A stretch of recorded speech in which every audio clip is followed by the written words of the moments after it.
Saka Passe, Dr. Lindsey. Nabule. How you doing? I'm doing well. How are you? Great. It's so good that you're here. I'm so glad that you had some time. You're so busy. You're a doctor, you're a mom, you're all over the place. Where do you find the time? I don't know. One of these 24 hours, I I mean, try. you got 24 and a half hours. I mean, I don't know. My Feels like goodness. 12 most days, honestly. Okay, it feels like 12. Okay, trying to cram everything in there, huh? Yeah. That's cool. That's so good. Well, you're a doctor. I ask all, the interviews with doctors, why medicine? So for you, why medicine? Why medicine? Yeah, why medicine? That's a loaded question. Medicine, because one, from a Haitian background, you kind of don't have a choice. It's either you're a doctor, a lawyer, or an engineer of some sort. Yes, yes, That was already picked out for me. yes. But at the core of it, since I was a little girl, I always felt the need to be of service to others. It Sure. came naturally to me. I dare say that helping others was really something that I enjoyed doing since I was little. And Doc, thanks for correcting me. I should have said why health? Why helping people maintain their health? Because what really attracted me about you was that you encourage people to take charge of their health by doing things, not, doing things that they can do. They can eat right, they can exercise, they can do some other things. And so, why, again, so you said health is, or was something that was ingrained, as an early age. Now, you grew up in Haiti. Yes, I grew Tell, up in tell, Haiti. tell us a little bit about that. I mean, I remember my childhood with the fondest memories. Um, Obviously, when you hear the news and you see it on TV, it's like chaos all the time in Haiti. And that's not untrue. It's just that my experience growing up in Haiti was bliss, really. Yeah. In Haiti, you have a big community. Everybody's your auntie. Mhm, You never go hungry because nobody will let you go hungry. mhm, And you play outside, mhm. and you spend a lot of time in nature, really. Sure, and there's always two sides to everything, right? And so oftentimes, we see like a negative side, or but we don't get to see what you just explained, that it was community, that was love, that was vibrant, and it is vibrant. And I'm looking forward to. I haven't been to Haiti yet, but I'm looking forward to going. Tell me about your upbringing and how it impacts what you do now, how you treat patients and families. So growing up in Haiti and in my family, we had a big emphasis on respecting people, no matter their background, no matter what they look like, how old they were, everybody deserved respect. So when you grow up with that notion, it's easy to transfer that into your work. For example, I value my patients and what they bring to the table, because at the end of the day, a doctor-patient relationship is a team relationship, right? Where the patient is really the boss. So a lot of open communication and a lot of group troubleshooting when it comes to people's health. And so I think that really came from the fact that when you're little in Haiti, you got to say hi to everybody. Mhm. You got to treat everybody with respect. And you have to also remember to be kind to people. Wow, that's a different perspective. Oftentimes you hear people not having that type of rapport with their doctor. They feel like, they can't communicate, they're being rushed. And it's like, hey, take these 2 pills and call me in the morning type of thing. And you're saying it's more of, again, a team approach, where, the patient is really going to kind of help them. Yeah, because the truth is, I spent 10 years training to be a doctor, Mhm, but that person has lived with themselves for how many years they're alive. So mhm, they know their body really better than I do. You know, I can guide them because I learned physiology, pharmacology, medicine. I can guide them, but people know their bodies. They know what it feels like to live inside their own body. So I believe that they should help me take care of them better, you know, my patients. Yes, no, I was that's so good, because you know you're giving the onus of the health back to the patient, like, you know, help me help you. And that's one of the things, again, that I was so attracted to what you do, is because, you know, you encourage people to eat right and to work out. Even this morning, I was trying to mimic one of your breakfasts where you had the toast and the peanut butter and the bananas. I didn't have any bananas, but it was still good. It was really, really good. And I'm full. So, you know, yeah. So that's really a staple Haitian breakfast, the Yeah. peamamba, you Yeah. know? Yeah. And I know that a lot of time in our community, when people try to lose weight, they try to move away from what we eat culturally, or rice or peamamba, and the things that we grew up eating. But what I want to highlight is that a Haitian diet, a Haitian cuisine is not unhealthy, you know? In fact, I don't believe in diets at all. I just want you to eat as healthy as you can and eat less processed food as possible. Go back to what is most natural as possible. And like a typical breakfast, like the Haitian peamaba, people would be like, oh, there's bread. You should need to stop eating bread. No, just swap white bread for whole grain bread, and there you got it. It's healthy. And the peanut butter, the mamba, is really full of proteins anyway. You know, I mean, full disclaimer, if you're allergic to peanuts, please stay away from peamamba. But you're not, enjoy it because it's a healthy meal. No, it is a healthy meal. And you talked about you know, weight and healthy weight, and usually around this time, right, they say, hey, the gyms are full, like, you know, you can't even get to work out because everybody got the, you know, the membership, and then a couple months later, you know, the gym is empty. So what are your, you know, tips? Can you give us 5 tips on how to achieve fitness or your healthy weight? So first of all, ditch your diets, okay? Diets don't work, because if they did, people would not even be having this conversation, right? Right. So diets don't work. So what I encourage is a healthy lifestyle, and to have specific, you know, measurable, attainable, and how would I say that? Tangible changes to make in your life. Right. I believe in starting small, so that when you win at that little thing, you can celebrate, you know, and feel good about yourself, to encourage yourself to take the next step. And 5 tips is ditch your diet, move your body. I don't care what you do. I don't care if you go to the gym, just move your body, put some music on, start dancing, you know, move your body, drink your water. I mean, your body's what, 70% water? Feed those joints, feed those intestines, feed that brain, because you need water. And get some sleep. I know if I'm preaching to you No, and it's myself, important. I'm really telling myself, get some sleep if you can, you know. And 5th one is stick to your goals. Yeah, no, that's so important. And, you know, we have to, you know, bring it back to that, because, you know, people think that there's like some magic potion. I was talking to someone yesterday, and he was saying, like, people think that they can buy it in a can. So they can you know, buy their breakthrough in a can, but it doesn't work that way. I mean, the truth is there are medicines that will make you lose weight, right? Okay. But like I say to my patient, every single drug is a poison. That's just the truth of it. You know, all these medicines, they're poisons.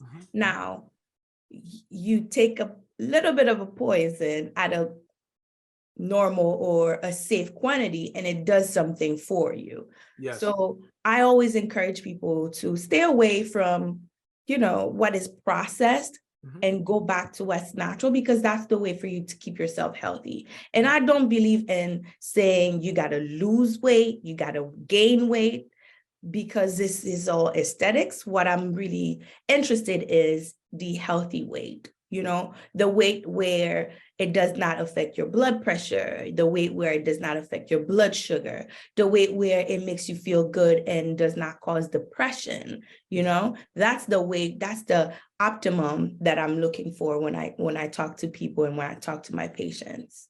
Wow, wow, wow, wow. I had a question regarding, I guess, the mind body connection as it relates to fitness and health. Can you, talk about, I mean, I was reading something that you said, what you do to your body, you also do to your brain. Can you explain that? So what people don't realize, they think that um, their mind and their brains are separate from their body. I don't know how. So what they don't realize is that, okay, fine, I may eat a bunch of junk food, I may live a sedentary life, and my mind is going to stay sharp. It's not, the more you have issues in your body, your blood pressure issues, it can cause some changes inside your brain. And then down the line, boom, you have dementia, you know? Yeah. It's not a miracle. There are some physiological changes that occur in your body and that are mimicked in your brain. You see what I'm saying? Yeah. So whatever you do to your body, if you're not resting your body, your brain is going to be foggy. You won't be able to perform at 100%. If you're not drinking your water, you're going to feel tired and you're not going to be as sharp as you want to be. If you're not eating nutritious foods full of vitamins and minerals, and you're not going to feed that brain so that it can function the way it's meant to. So it's not just how I can explain that. It's not just the way you would look if you are fit, it also how your mind and your brain would function, even down to your mood. It's holistic. It's holistic. You are one unit, and whatever you do to your big toe can affect your brain. It does not matter what you do to which part. Gotcha. Now, I also read some things about, you talked about gut health. And can you kind of go into that a little bit? So there's this new eureka moment in medicine right now, where people are realizing that the gut has a lot to do. The microbiome basically has a lot to do with a lot of areas in your life, as down to fitness levels. Now, there was a study that came out of University of Pennsylvania recently that showed that if you wipe off your microbiome basically is billions of bacteria, fungus, viruses that live within you, inside of you, and they live on your skin, inside your gut. So basically, you have bugs inside of you. That's what I'm trying to say. Okay. So, and there's good bugs and bad bugs, and they live in balance. So wiping out the good bugs in your gut, your microbiome in your gut, by antibiotics, sometimes certain medications, sometimes heavily processed foods, drugs, sometimes. Those doing that can really affect your metabolism, because they're responsible for making those vitamins that are good for you. They're responsible for the precursor metabolites that take care of elevating your mood, and now, like Penn just found out, they also are responsible to give you that stamina for exercise. So what they did, they wiped out the gut in those little rats in the lab, and if they were able to run on their little treadmills for 15 miles, now it got cut down to half. Got it. They put back those microbiomes by using probiotics. They were back to being able to run 15 miles again on their treadmill. So the gut has a lot to do, more than we know completely very well, more than we know right now. But a healthy gut really leads to a healthy body and a healthy mind. Wow, I'm just got so many questions. So Doc, as it relates to health, how do you feel about like fasting and intermittent fasting? Because that's also out there a lot as well. So the human body is not meant to be eating 24 hours a day. There's a time for everything. There's a time for eating, there's a time for dancing, there's a time for sleeping, right? Mm-hmm. And when you are not eating, that's when your body takes the time to go through apoptosis, basically getting rid of old cells to make new ones, Mm-hmm. And I'm not going to be the one that says do intermittent fasting for losing weight, because I don't believe in diets. Right. But I will tell you that intermittent fasting gives your body a chance to renew itself. Got it. So It's like resting your body in a resting sense. your body, giving it a chance to reset, to reboot. Wow. You're an expert, and you're on social media. That's how I saw you kind of working out and doing different things. And so there's a lot on social media. All right. So as a physician, right, as an expert in health, what things do you see? And people, everyone's an expert out there, right? What things do you see and hear that make you kind of like cringe? Like, As much as I love to encourage people to live a natural lifestyle, it hurts me to see people promote this idea that you can heal any sort of disease without any medicine. That is not completely true. I think that science is real. Yes. And evolving, obviously. So there's been a lot of hard work to bring forth certain medicines like antibiotics, penicillin, that is saving lives, Sure. So I don't believe in knocking down traditional medicine to promote this natural only type of way to heal. Because there's balance in everything. There's balance, right. Yeah. And that's what again, that's what I hear you saying. There's balance. The body, as far as an approach, it's a holistic approach. It's your body, your mind, and your spirit. Talk to us about, wow. Talk to us about faith. And how important faith is, not only for you, but also as it relates to your patients. I would not be here if it wasn't for my God. Wow. Okay. Like I said, I grew up in Haiti, and my early years were beautiful. But as I got older in my teen years, things escalated. It was a pretty chaotic life over there. And multiple times I found myself in positions where I could have just died or worse.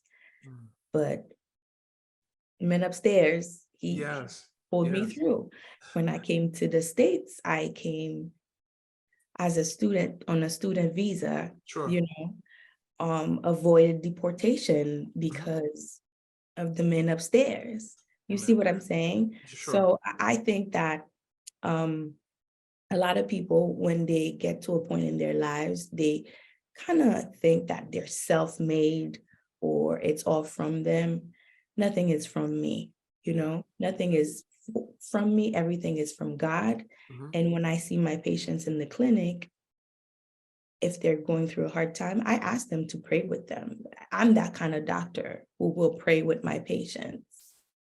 Wow, that's awesome. That's the kind of doctor I need. And wow. So tell us about where you work and how people can kind of stay in touch with what you're doing. So the best way to really contact me right now is through my DM. Send me a direct message on Instagram. And like I tell everybody, it's a 1 to 2 business days turnaround time for me to answer you. Right. Just because I have 3 full-time jobs, but I will get to you. Never hesitate to send me a message, comment on my page, because that's what I want to do. Sure. I want to be the Haitian doctor. I want to be the doctor for my community, because there are a lot of Black and brown physicians out there on social media, and I celebrate them, but I think that it takes one to know one. Sure. I'm here to promote and to provide culturally relevant health information and help my community, and really all Black and brown and white and Asian, I don't care. All communities live a healthier life. So feel free to just send me a message. There's no dumb question. I mean, I'm here to elevate and educate. Oh, that's awesome. That's awesome. I had a question. You're a doctor, you're a wife, you're a mom, and not in that, order, but I mean, that's a lot of stuff going on. And now you're on social media. How do you do it all? I don't know. I don't know. I just make it happen. Because it's my responsibility. God put me in this position so that I can do well for others, so it's easy to just do what's comfortable. Yeah. But taking on this extra hat of being on social media so that I can provide good information is what I think is my calling at this point, That's awesome. That's awesome. Thank you for sharing that. Doc, how do you got a lot of stuff going on. How do you like decompress? How do you unwind? How do you just kind of woos out? What do you do? After the kids are in bed,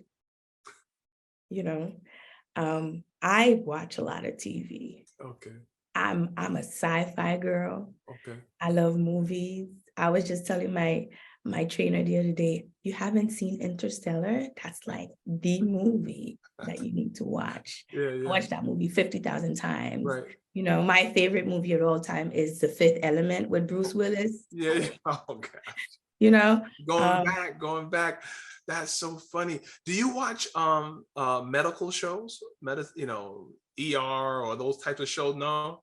I don't, because they bug me, because that's not how it is in real life. So I find myself saying, no, that's not what you do. No. Most doctors that I ask, they say they don't watch them. I mean, I was interviewing Dr. Singleton II, Robert Singleton II, and he was just saying, hey, you know what? No, I don't watch them because I have enough of that at work. You know what I mean? And so, but most doctors that I've interviewed, they kind of said the same thing. They don't watch that stuff. No, I don't watch them.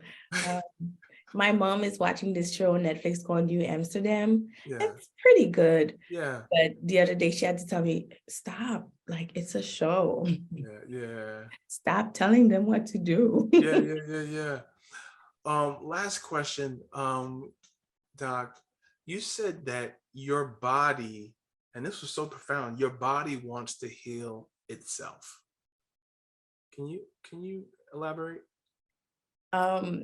I'm a DO, I'm an osteopathic medicine doctor, and I'm a little bit different than my my colleagues, DMDs, in the sense that we were trained to really dig deep into the philosophy that the body is a unit, and that unit loves to go back to homeostasis, the state of optimal health, and it's an incredible machine. Your body's an incredible machine. Like, God made your body for you. Like, you don't make that yourself. No one can make that. Right. And it's a very intelligent machine in the sense that it can sense when things are off and tries to reset to go back to what's normal. So unless you have a disease like an autoimmune disease or a cancer, even then, your body really wants to go back to that state of health. And you usually are the person holding it back by smoking, by excessively drinking, by not moving your body, by not eating correctly and eating nutritious food, you're the one who's setting your body back. But your body, poor baby, like wants to be healthy. Wow, wow. You see that, America? You see why I had to had to bring Dr. Lindsey on the show, because she's so dynamic and she has, all this great information. You guys, please check her out. Remember to share, like, comment, and subscribe to Kicking It with Brother Smalls. Dr. Lindsey, before we go, is there anything else you want to say? I mean, I just want to say thank you, Brother Smalls, for having me on your show. And I just want to tell the people that are listening to you and watching you, come check me out. I have good information for you. Come check me out. It's at Dr. Lindsey on Instagram, and share with me what you wanna learn about. And I'm available. And thank you for having me again. Of course, Dr. Lindsey. And for everyone, you know what we do. Smile and remember, every heartbeat is grace. Cherish life and spread love, y'all. Peace.